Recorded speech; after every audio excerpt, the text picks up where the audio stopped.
why we thought judicial education was necessary at that time was that we realized there were short-term needs and then there were long-term needs.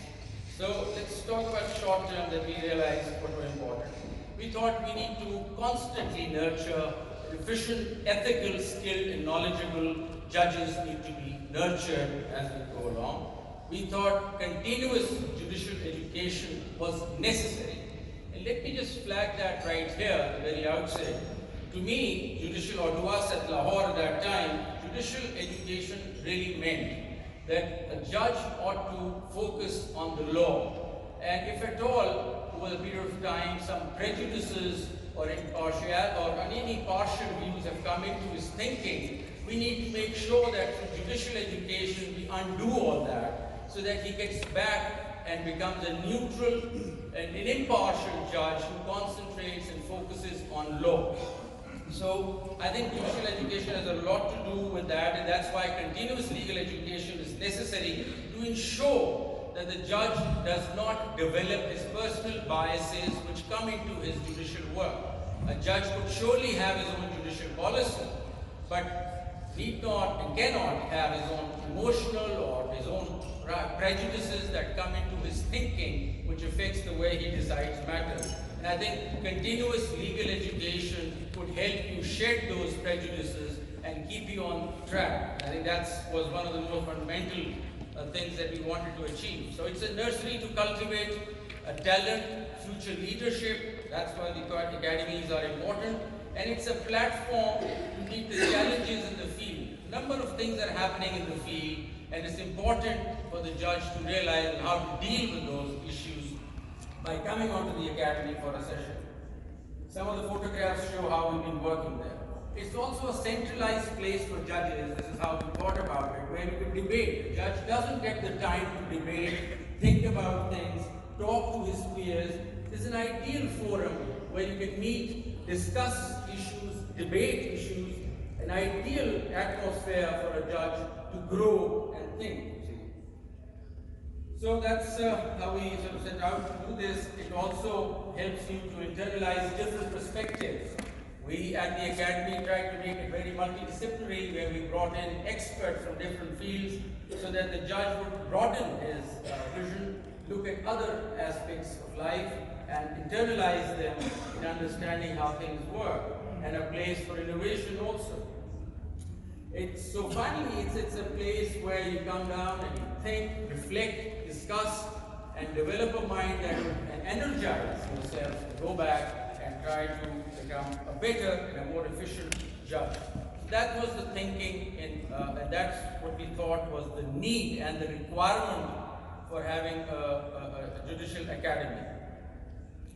As we went along, we thought that there was a long term to it also. We haven't really achieved that, but I think the academies where all these judges show up, and I'll give you the number of judges in Pakistan who come to these academies, we could very much use it as a data bank, and that's something that we plan to work on district judiciary for reforms in future. You get to understand what judges are thinking, you understand their needs at the academy.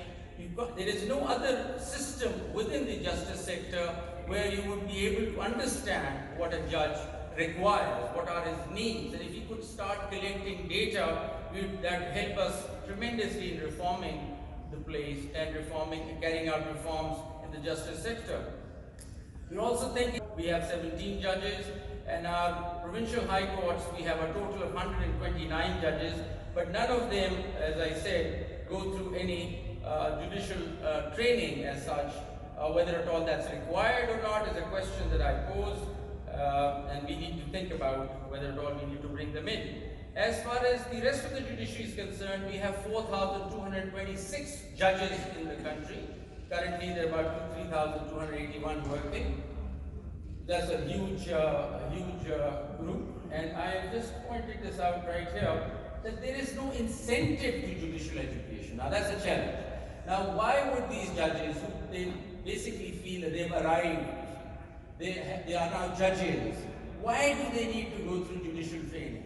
What addition would that bring to them? See, would they get a salary raise?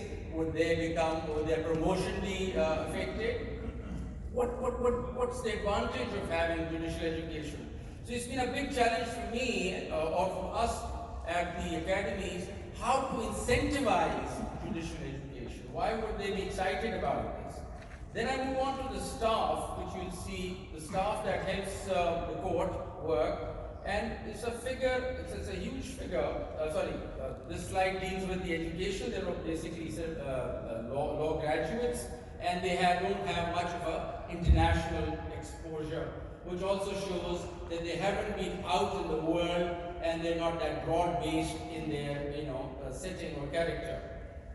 Now, moving on to the staff, you'll see that we have a staff of almost 37,000 people working for the courts.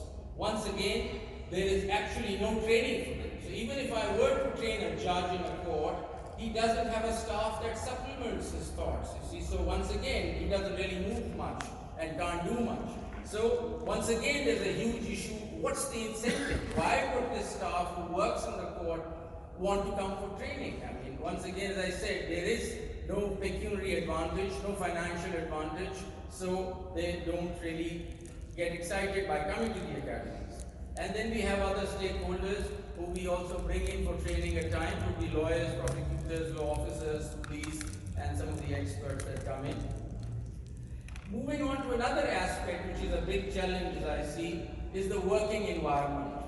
You see, I think it's so critical to understand you can't bring a judge to an academy as if to bring a judge into an incubator and just tell him that, okay, this is what you need to read and this is what you need to study. But when you go back, the working environment is so disturbing that he forgets all these nice things that you've taught him. And I mean, I personally feel that we've been teaching them, it's all artificial.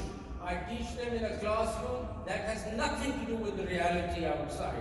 So let me tell you what the reality is. He goes back and I think it takes him a few hours to forget what he's learned at the academy. So what are we really doing? Are we factoring in the working environment while we're structuring our judicial academies? And I faced this issue directly because I thought that so I looked at the working environment. The courtrooms, some of our courtrooms are very small, not fully equipped. They don't have proper restrooms. Some of our lady judges do not have restrooms, proper restrooms. There's no recreational space. I mean, our AI hasn't come to a level where we have robots. We do not have robots. They're all human beings. They need to spend a day, a nice, comfortable day in the court. We have a transfer policy where you can transfer a judge from one place to another. That has to be more structured.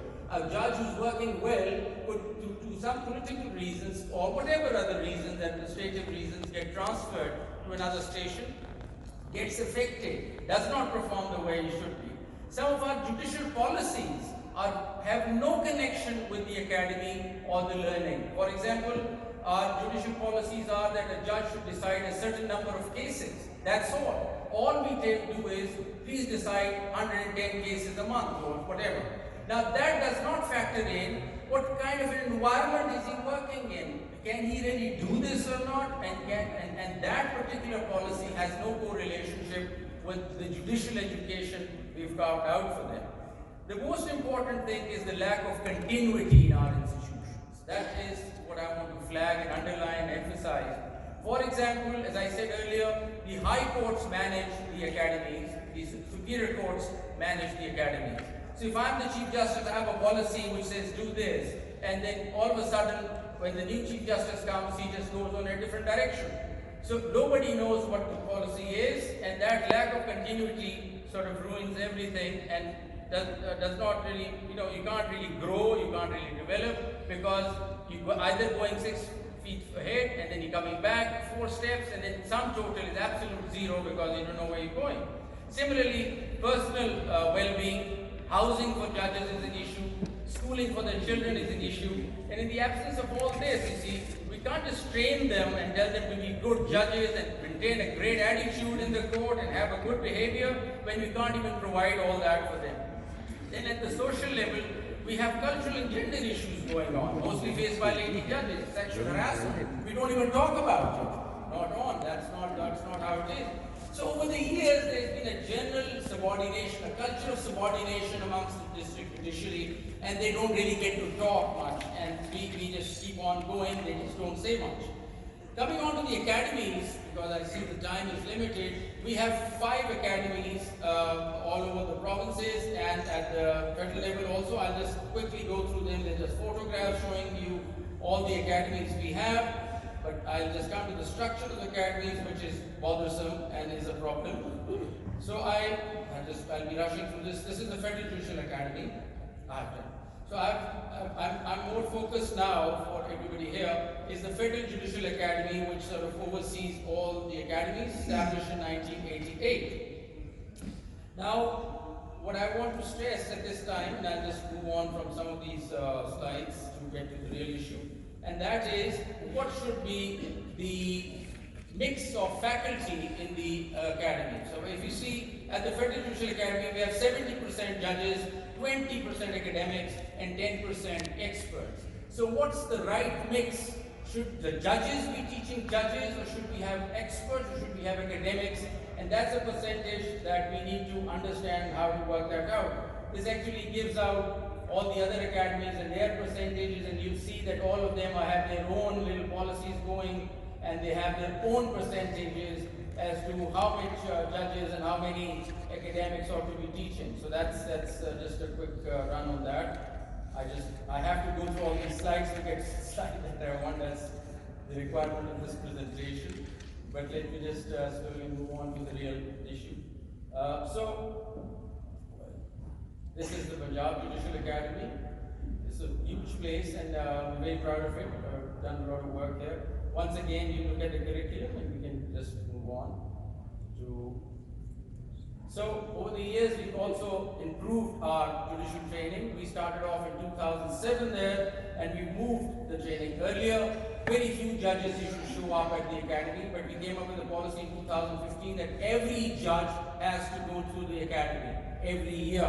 So that was a policy that we framed, and we kept changing the program and the curriculum, which is not relevant here. We kept on moving to skill-based, knowledge-based, attitude-based training. But I'll come to the real issue in just a minute. So this is what the challenge is. All the academies need to work together. Now we have 5 academies and there is no coordination. What is then the real purpose? What are they supposed to be doing? They seem to be a bit lost on that account. And the poor architecture of judicial education. I mean, they are not talking to each other. We don't know what a Federal Judicial Academy is supposed to do. What is a Provincial Academy supposed to teach? There is no nexus or link between them. The jurisdictions are not clear, and then we might be replicating things, we might be repeating things, and that's not working very well, even though a Federal Judicial Academy can have a much better effective role. So no effective coordination between them as far as curriculum is concerned, as far as teaching is concerned, no sharing policies amongst each others, so they're not working in sync is another challenge when we think they should work together.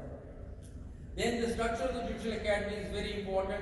As I pointed out earlier, the structure is such that it is run by the judges, which are of the Constitutional Court. The board actually is predominantly of the judges and some of the other departments of the government. We do not have academics in the board. We do not have experts in the board to design the curriculum as such. So the chairperson being the Chief Justice of the respective courts, there is a bit of a disconnect, because if those judges themselves have not gone through training, then there's a disconnect. The composition of the board is a major issue for us. Continuity, as I mentioned earlier, every new Chief Justice will have his own policies, and then that would have a strong bearing on the way the Judicial Academy or judicial education works. Then the coordination between the training policy and the judicial policy, which I mentioned. The judicial policy might be to decide all the cases, but the training policies to work on their attitude and the skill, they don't match together, you see. So this is all random. There has to be more continuity in the policies to work that through. So the role of national and provincial academies is important. The coordination between the academies is important, and their jurisdiction is absolutely hazy and not clear. Moving on. The faculty is again a very important issue for us. what should be the core faculty is a very important question. Should they be judges teaching judges, or should it be academics teaching judges? Or what should be the percentage of academics and the judges? So the teaching skills required, judges might not be good instructors, you see. So a judge going in to teach does not really help. So should it be multidisciplinary? Should we look at other areas that are important? Or develop an education core within the judiciary? Judges who are very interested in teaching, should we